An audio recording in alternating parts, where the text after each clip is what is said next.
Assalamualaikum warahmatullahi wabarakatuh. Bagaimana kabar kalian sobat beriman? Semoga Allah subhanahu wa ta'ala selalu melindungi kita semua. Rahasia letak tembok Ya'juj Ma'juj menurut Al-Quran. Dalam tafsir Al-Quran berkisah tentang Ya'juj dan Ma'juj. Berikut diantara disebutkan Ya'juj adalah suku bangsa Tartar dan Ma'juj merupakan bangsa Mongol. Keduanya berasal dari seorang ayah yang bernama Turk. Mereka mendiami bagian utara benua Asia yang terbentang antara Cina sebelah timur, wilayah Tibet sebelah selatan, Laut Baku sebelah utara, dan negeri Turkistan di sebelah barat. Para ahli sejarah Arab dan Barat menerangkan suku bangsa ini sering menyerbu bangsa-bangsa di sekitarnya pada saat-saat berbeda. Mereka adalah suatu bangsa biadab yang pernah turun dari bukit-bukit yang tinggi di Asia Tengah, yang tertulis dalam buku Jejak Ya'juj dan Ma'juj dalam inskripsi Yahudi karya Wisnu Sasongko. Sejumlah literatur menyebutkan Ya'juj dan Ma'juj merupakan keturunan dari Yafith, putra Nabi Nuh alaihissalam. Sebagian ahli tafsir menilai kaum ini merupakan simbol dari sifat-sifat buruk manusia. Kemunculan kaum Ya'juj Ma'juj dimaksudkan untuk menciptakan kekacauan serta dengan takdir yang ditentukan oleh Allah Subhanahu wa ta'ala dalam perjalanan di akhir zaman. Dikisahkan menjelang wafatnya Nabi Nuh alaihissalam memanggil seluruh anaknya. Namun dua orang anak Nabi Nuh alaihissalam bernama Ham dan Yafith tidak memenuhi panggilan tersebut. Karena sibuk dengan aktivitas masing-masing, Yafith lebih memilih bersama istrinya ketimbang memenuhi panggilan ayahnya. Hal ini membuat Allah Subhanahu wa ta'ala menurunkan ganjaran kepada mereka. Yafith dan istrinya memiliki keturunan bernama Sanab yang kemudian disebut sebagai cikal bakal kaum Ya'juj dan Ma'juj.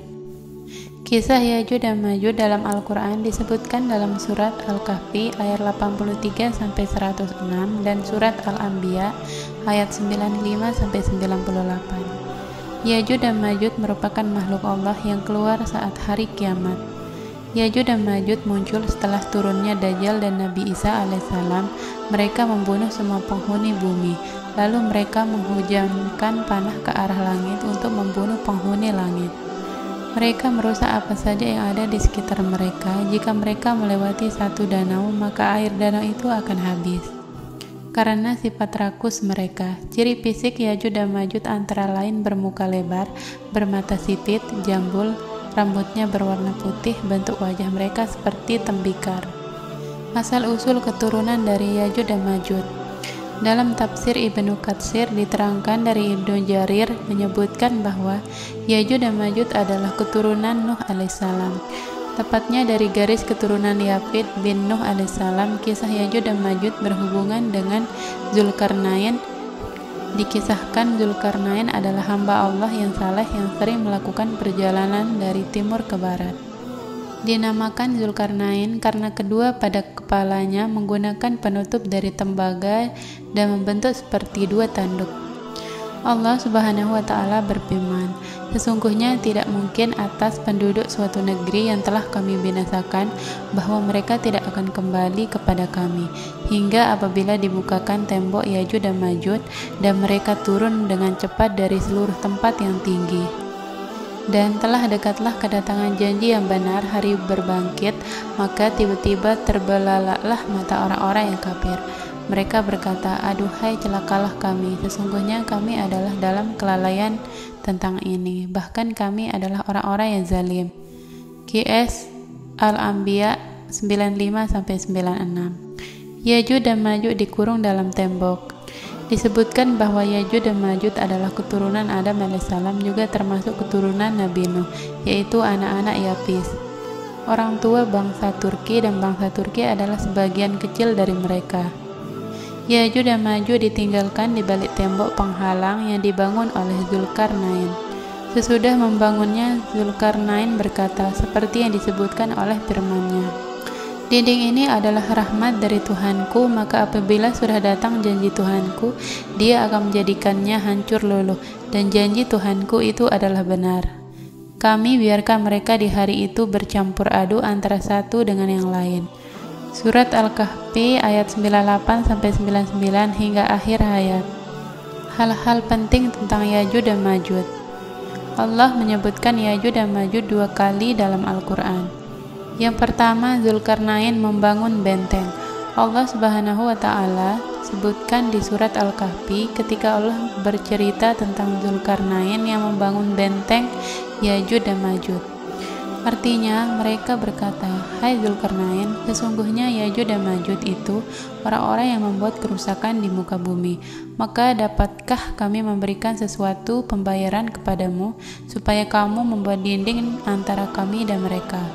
Zulkarnain berkata, "Apa yang telah dikuasakan oleh Tuhanku kepadaku terhadapnya adalah lebih baik. Maka tolonglah aku dengan kekuatan manusia dan alat-alat agar aku membuatkan dinding antara kamu dan mereka." QS Al-Kahfi ayat 94-95. 2. Tanda hari kiamat. Nabi Muhammad SAW juga menegaskan keberadaan Ya'juj dan Ma'juj sebagai bagian dari tanda hari kiamat. Beliau bersabda, "Kiamat tidak akan terjadi sampai kalian melihat ada 10 tanda: terbitnya matahari dari barat, munculnya duhan, adanya dabbah, hewan melata yang bisa memberi tanda, dan keluarnya Ya'juj dan Ma'juj." Hadis riwayat Ahmad. Dari sumber informasi tersebut dapat disimpulkan bahwa yang pertama, Ya'juj dan Ma'juj sudah ada sejak masa silam, bahkan sudah ada sejak zaman Zulkarnain. Yang kedua, Ya'juj dan Ma'juj sebelum keluar mereka berada di balik benteng yang dibuat Zulkarnain. Yang ketiga, Ya'juj dan Ma'juj akan dikeluarkan di masa mendatang sebagai bagian dari tanda hari kiamat. Artinya benteng Zulkarnain itu akan rusak dan mereka akan lepas. Di manakah benteng Ya'juj dan Ma'juj? Keterangan yang Allah sebutkan dalam Al-Quran bahkan Ya'juj dan Ma'juj berada di dekat sebuah tempat antara 2 gunung.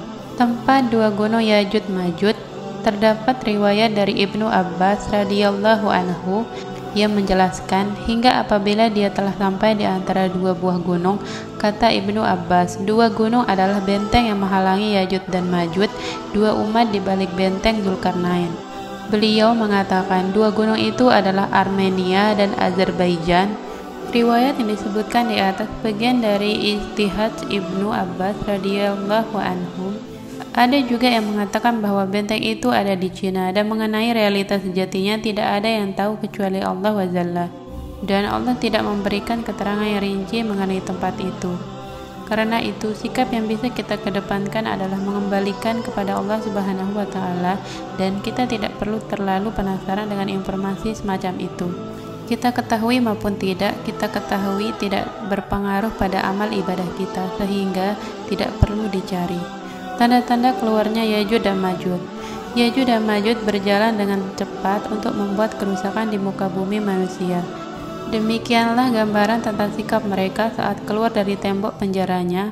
Pendengar di bawah seakan-akan menyaksikan peristiwa tersebut. Di dalam hadis yang bersumber dari Nabi SAW banyak disebutkan kisah keluarnya Ya'juj dan Ma'juj.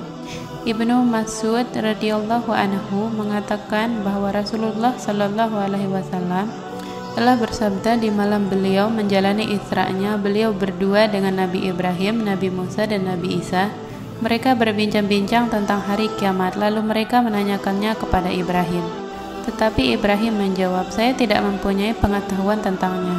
Mereka menanyakannya kepada Musa, dan Musa menjawab, "Saya tidak mempunyai pengetahuan tentangnya." Akhirnya mereka menyerahkan masalahnya kepada Isa, dan Isa berkata, "Tentang waktunya, tiada seorang pun yang mengetahui selain hanya Allah Subhanahu wa Ta'ala. Tetapi menurut apa yang telah dijanjikan oleh Tuhanku kepadaku, Dajjal kelak akan muncul, sedangkan di tanganku terpegang 2 bilah tombak. Apabila Dajjal melihatku, maka leburlah tubuhnya, sebagaimana leburnya timah yang dipanaskan." Isa melanjutkan kisahnya bahwa Allah membinasakan Dajjal manakala Dajjal melihatnya, sehingga sesungguhnya batu-batuan dan pepohonan dapat berbicara, "Hai orang muslim, sesungguhnya di bawahku bersembunyi orang kafir. Maka kemarilah dan bunuhlah dia." Allah membinasakan bala tentara Dajjal, kemudian manusia kembali ke negeri dan tanah airnya masing-masing. Setelah itu muncullah Ya'juj dan Ma'juj. Mereka berdatangan dari semua tempat yang tinggi dengan cepatnya, lalu menginjak-injak negeri manusia. Tidak sekali-kali mereka mendatangi sesuatu tempat, melainkan mereka membinasakan tempat itu. dan tidak sekali-kali mereka melewati sumber air, melainkan mereka meminumnya sampai kering. Nabi Isa alaihissalam melanjutkan kisahnya. Setelah itu manusia kembali ke negerinya masing-masing untuk menghindari kejahatan Yajud dan Majud. Mereka mengadu kepadaku tentang kejahatan Yajud dan Majud, maka aku berdoa kepada Allah untuk membinasakan Yajud dan Majud. Akhirnya Allah membinasakan mereka dan menumpas habis mereka, sehingga bumi ini cemar berat karena bangkai mereka yang baunya sangat busuk. Kemudian Allah menurunkan hujan lebat yang menyapu bersih semua bangkai mereka, lalu menghanyutkannya ke laut.